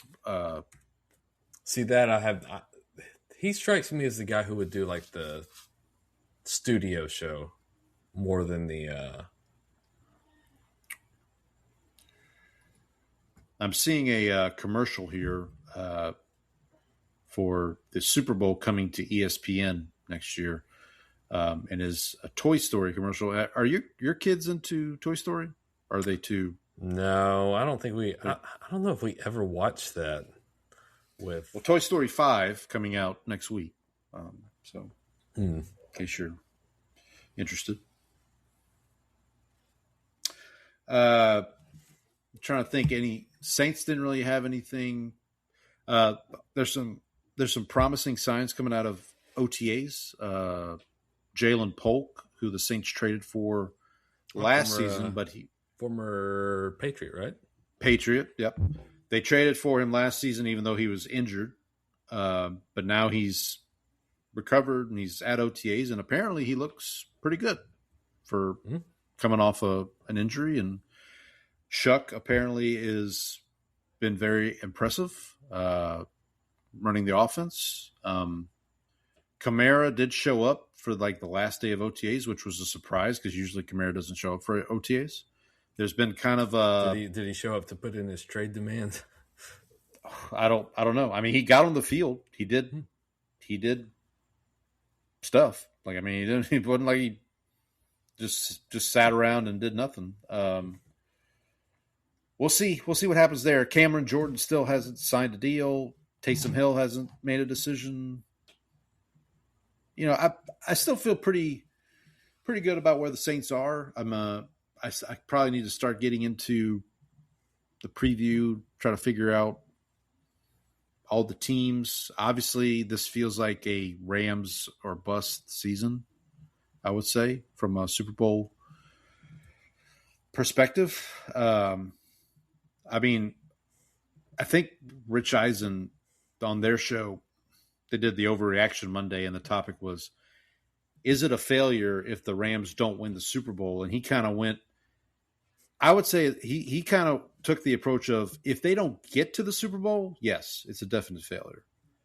But winning the Super Bowl, you know, Super Bowls are weird. It's one game. Things happen. You never know. I do feel like every team, I mean, this season is going to be interesting because having that one team that everybody kind of uses like they're the top of the heap, as it were, makes things interesting because then everybody, it's always like an underdog. You always got this underdog kind of story. So we'll see how it goes. And, if you got one team that's going to be really good, you'll have a couple teams at the bottom who are going to be really bad. Probably like Arizona. Cardinals. Yeah. We'll see. We'll see what happens. And, of course, we have the intrigue of next year's draft with all the quarterbacks and your guy, Arch. And so we'll see where that takes us. Right now, you want to do Immaculate Grid? Yes, you go ahead and give the columns while I scutter off screen for a second. I will camp while you. Yes. Well, I think you can go ahead and set up the grid, read the teams across. Sure. All right. So, for those new to the show, maybe you haven't heard us do this before. What we do is we play usually that day's Immaculate Grid. Sometimes we veer off course, but today we'll be playing grid number 1056. For June 9th, 2026. The rows are Chargers, Broncos, and my beloved Saints. The columns are our good friend Trang's Seahawks, Brandon's morally despised Philadelphia Eagles, and then the category, only one team. So, with that square, you have to identify a player who played only for the Chargers, the Broncos, or the Saints. So I'll wait for Brandon. While we're waiting for Brandon to return, the way we do this is we decide who goes first. That person picks a square, gives a player. The next person gives their player. Whoever's player scores lower, they win that square. You can choose to take the other person's, basically forfeit the square by taking the other person's player if you can't come up with something. At the end, the person who wins the most squares wins the game. If there is a tie, we go to overall score. Low score wins there. We're going to go back to low score this week as opposed to – okay. I know last week we did the basketball one last week. So. Right. Hey, no assistance from Mr. Bigglesworth there. What do you think? Oh. Sounds about right. He has no idea what he's talking about. He didn't play for the Giants. I mean, for the Chargers. All right. Who won last week? Did you win last? I think you did. Okay. So if it's okay with you, buddy, I'll let you go first. All right. Let's start in the top left. Chargers, Seahawks. Top left, Chargers, Seahawks. Okay. I'm going to go with a guy that I use for this square all the time. We go with Atari Bigby. 0.2%. It's a tight end, right? Atari Bigby? No, safety. No, yeah, like a defensive back. Defensive back? I think so. I should phone a friend and ask Trang. Trang, who? Tell me. Atari Bigby, yes, defensive back. One-time Super Bowl champ, by the way. Was he in the Legion of? Oh, okay, with the Packers. I was say he wasn't on the Legion of Boom. No. Teams. No. All right. Actually, no, he did play for the Seahawks in 2011, so kind of. Okay, close. Close.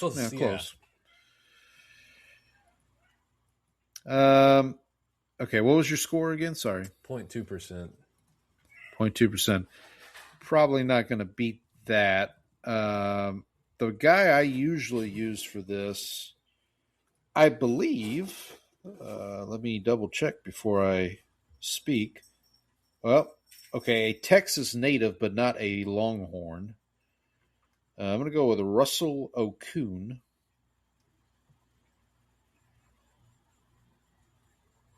Oh, 8%. He is a native of Fort Bend, Texas, but he attended Oklahoma State University. So, all right. So the first square is to Brandon. I get to choose the next one. Let's venture down one row. So we'll stay in the Seahawks column, but we'll go to the Denver Broncos. We just mentioned Russell Wilson. That's an option, but I imagine that score will be pretty high.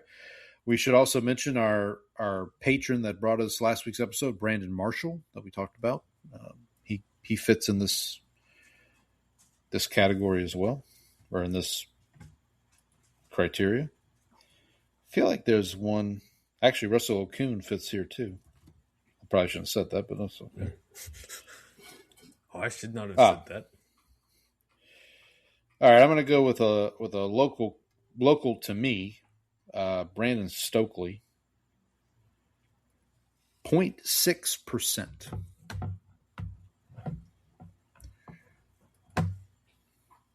Super Bowl champion, Brandon Stokely, I should mention. I'm going to grab some water while you contemplate.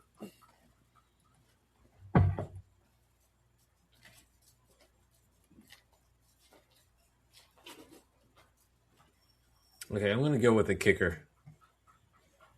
I'm going to go with Steven Hauschka. What was your score? 0.6. Oh, 0.2, baby.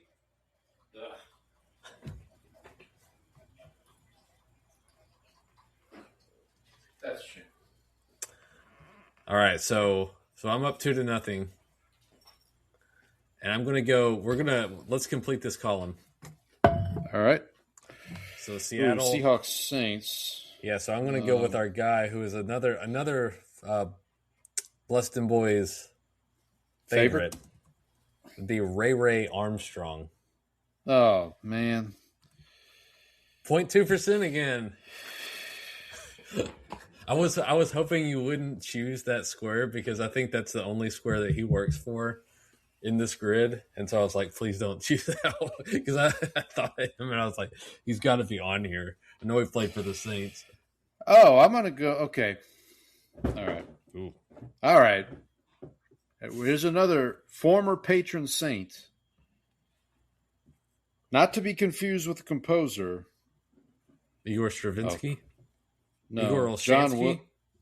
John Williams. But of course, there's like 5 John Williamses, so I got to make sure I pick the right one. Oh, that's always fun. Hang on. If you remember when I think the first episode that Trang joined us. Yeah, buddy. 0.03%. Oh, come on, Ray. You let me down. Face. All right, I'm up 2-1. Your choice. You got control of the board. Okay. Yeah, I need it. I guess I'll stay in the Saints row.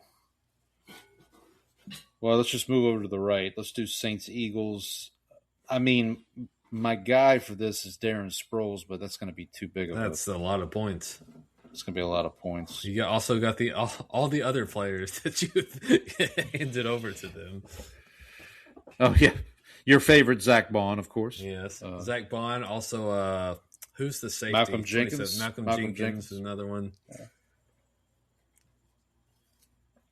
To be fair, Malcolm Jenkins came back, at least, after he...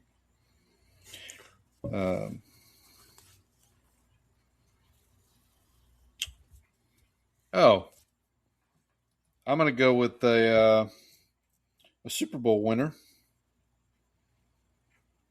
Bobby McCray.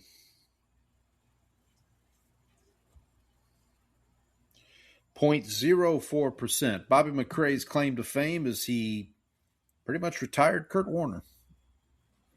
Kurt Warner's fine. Now, I should say that you do have an advantage here on this grid because there are the Saints. True. True. I'm just going to take. I mean, there's no reason for me to try to beat that, so I'm just going to take Bobby McCray. Okay, there you go. So it's 2-2 now. Yeah. No relation to Tate McRae. Bobby McRae, in the year the Saints won the Super Bowl, their first playoff game was against the Cardinals. Kurt Warner threw an interception late in the game. I forget. I think it was the late great Will Smith intercepted the pass. He's running it back. Kurt Warner's chasing him, and Bobby McRae decleats Kurt Warner, like knocks him horizontal to the ground, and Kurt Warner did not finish the game. Matt Leinart came in to Matt Leinart days. That game. I mean, the score was like 45-17 by that point. So, but yeah, that's my memory of Bobby McRae. Is he pretty much retired Kurt Warner, because Kurt Warner retired after that season.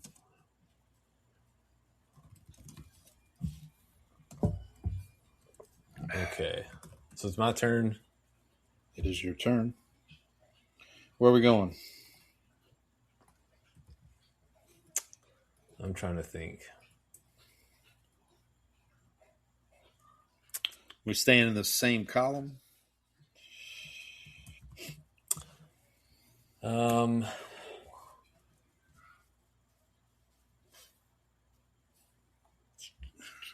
Let's go.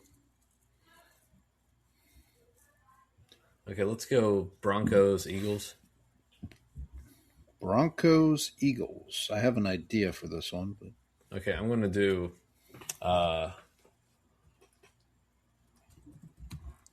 let me make sure I spell his name right. Bradley Roby. Oh, Saints legend, Bradley Roby. That's right. 2%. Actually higher than I thought. All right. I'm going to go with another Saints legend, another Super Bowl winner. What we're doing, Broncos, Eagles, right? Mm-hmm. Mike Bell. Mike, don't call me Tatum. Yeah, don't call me Tatum Bell. Let me make sure I get, again, of course, there's more than one Mike Bell. Make sure I get the right one. 0.1%. What'd you have? Actually, it's just 2%. Okay. You were milk? You had the milk score? Yep. Which I didn't expect him to score that highly. Alrighty, let's finish up that column. Eagles, Chargers. I got an idea where you're going with this one. It's an interesting... Oh, you do? Oh, you do you? I think so. Oh, yeah, I know what you think I'm going to do. But again, I think that number would be too high. I think so?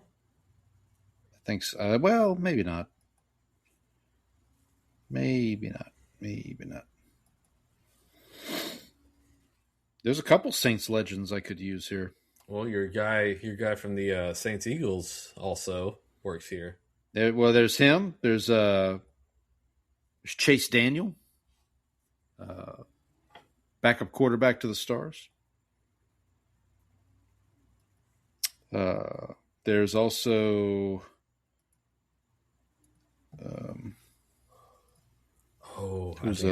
I got one. There's also Patrick Robinson, who's a defensive back.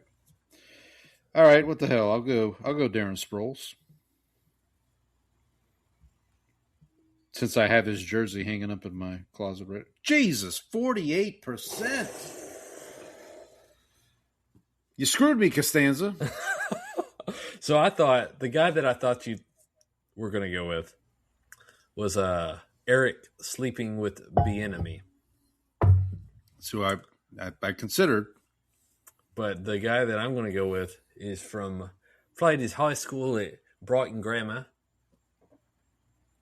Mate. Okay. I don't know, but he's a Cowboy legend. He's a punter. Mister. Huh? You catching on, mate? Is it Steve Irwin? His name is Matt McBriar. It's like when did the crocodile hunter? Ooh, 0.04%. Oh yeah, that's tough. It's a punter. 48% over here. Man, my top row sucks. Jesus. Okay, that was yours. So I'm up 3 to. Or no, are we tied now? 3-3. I think we're tied now. Yeah. Ooh. Okay.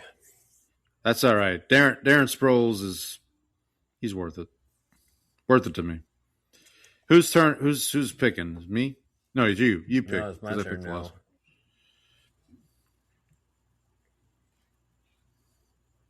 These only one team are pretty interesting sometimes. Yeah, they can be. What I try to do is I try to remember like draft busts because usually they're, like. Well, I will tell you the guy I would think for the Saints draft bust has played for multiple teams. That is true. I thought you were going to say the Saints have quite a few draft busts to choose from. Where are we going here? All right, you just gave me one. Buddy. We're going to the Broncos. we're going the only quarterback who's been benched in the. I was going to bring this up too. Yeah, University of Memphis legend Paxton Lynch, ladies and gentlemen. 1%. I bet this is 1%. Oh, see, I thought it would at least be double digits. That's disappointing. 1%. Okay. Let's see here. Interesting. Very interesting. I'm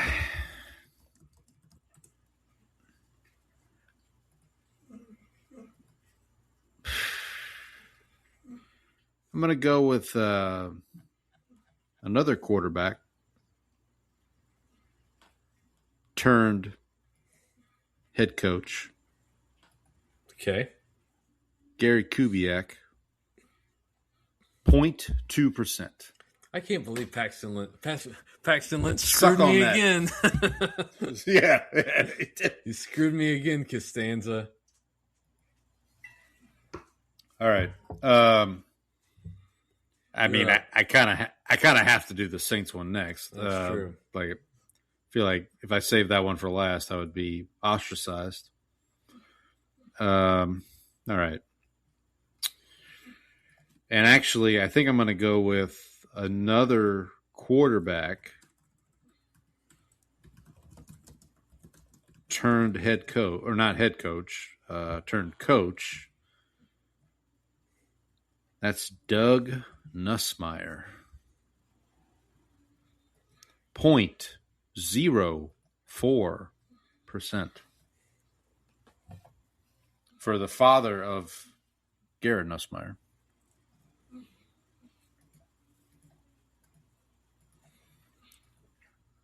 Well, you can't take it.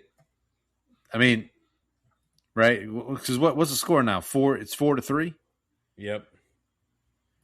And you can't, because if you concede, then I win. Who's on your roster right now that sucks? let me pull up the Saints roster right now. I am curious. At the end of this, I am curious to know who the high score is for this right now. Because it can't. Because I don't think it's Shuck. I don't think it's Shuck. Well, yeah, it won't be Breeze. I don't think it's Shuck. Olave's possible. Michael Thomas, Alvin Kamara would. That's probably fantasy football players tend to have a lot fair. of. Let's see. That's fair. Okay, where's your? That's fair. What division are you in? Okay. Who's your punter? Who is our punter?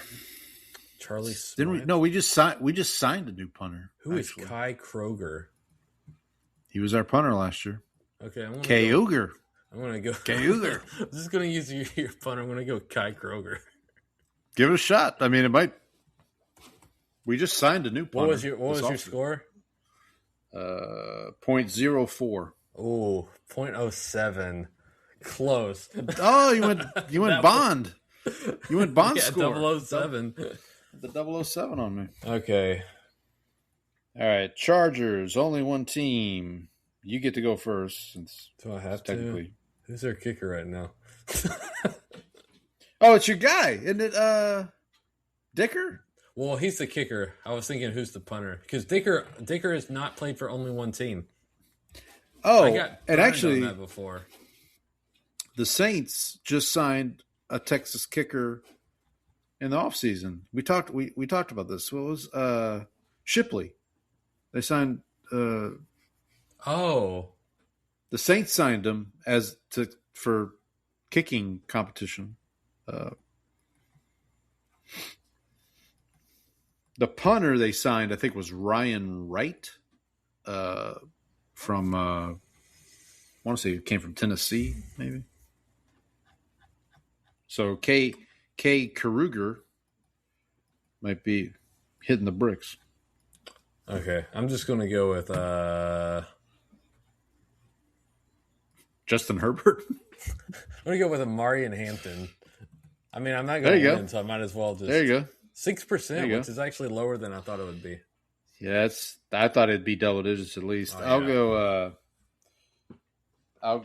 You might as well. You got to finish off with a high score on the top row because, like, to complete your Justin Herbert. Justin Herbert in there. You know what? Just for yucks, I'll do Justin Herbert. Darren Sproles, by the way, high score for the Eagles Chargers.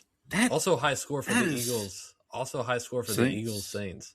See, I knew that.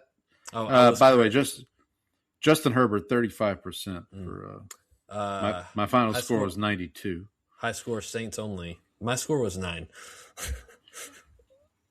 High score for Saints only. By the way, Alvin Kamara. That makes sense. Oh, Saints Seahawks Jimmy Graham. That makes sense. Broncos Eagle. Brian Dawkins played for the Broncos. I totally forgot. You don't remember that? No, I totally forgot about that. Only one team for the Broncos. Bo Nix, high score. Chargers Seahawks. Geno, my man. Yep. Geno Smith. Another journeyman quarterback. All right. Do we want to do our random selection for our team? Oh, yeah, let's do that real quick, and then I gotta two hop teams off. Yeah. Okay. All right. So let's. So I just got to pull up random.org here. I've got the list of teams ready, and we will if we get to 13 or 31, we will skip and do another draw. Okay. All right. 1 to 32. And we are going to generate, and the number is 15. 15, that is the Jacksonville Jaguars. All right. And then we generate again. Oh, 13. 13 was Texans, right? Yeah, Texans, yep. All right, so generate again. 7. That is the Cincinnati Bengals. Okay, so 2 cats. Bengals and Jaguars. All right. 2 AFC cats. 2 AFC cats. 2 cool cats. Maybe should we do who's the cartoon? Well, I mean, there's quite a few cartoon cats, but I'm thinking of Tony the Snagglepuss. Was that his? Snagglepuss. What about Top Cat? Top Cat. Yep, that's another one. Felix the cat. Felix the cat. A lot of cats. A lot of cats. A lot of cartoons. A lot of cats. Garfield, of course. All right, so next week we'll have a Bengal / Jaguar. I can't think of any off the top. Kevin Hardy comes to mind. It was a linebacker. That's what we called him. Linebacker. That's what we call Terminator. I think Gronkowski. Bruce Gronkowski was not a Jaguar. He was a. I don't think so. There's a quarterback that I'm. I know. Jordan Shipley. Jordan Shipley. It's a wide receiver though. Your guy from. That's the way we should. So is he? So is his brother the kicker? Is that? They got to be related somehow. Got to be related somehow. All right. Well, we'll have that next. We'll figure something out for next week. So it'd be a Bengal Jaguar. Let's see. So getting closer to. Well, I mean, June will be. We're flying through the year, man. We're almost halfway through 2026. Football will be here before we know it. We will have our previews soon. Probably start that. I gotta look at the schedule. We gotta figure that out. Probably. Yeah. Gotta start counting. Gotta start counting the days here. We'll have an update. We'll see where we are with the NBA Finals, with the Stanley Cup. So I think the game going on right now is tied at 4 in the third period. So let's we'll see where our baseball teams are this time next week. They're not very good. Not very good. World Cup. Maybe we'll have some thoughts on the World Cup. My wife is not excited about the World Cup being in Houston because she has to drive that area. Oh, that'll be fun. Trying to every once in a while. So, yeah. So we'll get through that. Trying to think what's going on. I mean, not too much. I do have some. I will be off of work next week, so that'll be nice. Oh, there you go. There's a feather in your cap. But I'll be here on Bless. There's a feather in your cap. But I'll be here on Bless Them Boys. So until then, happy World Cup, everybody. And go Knicks.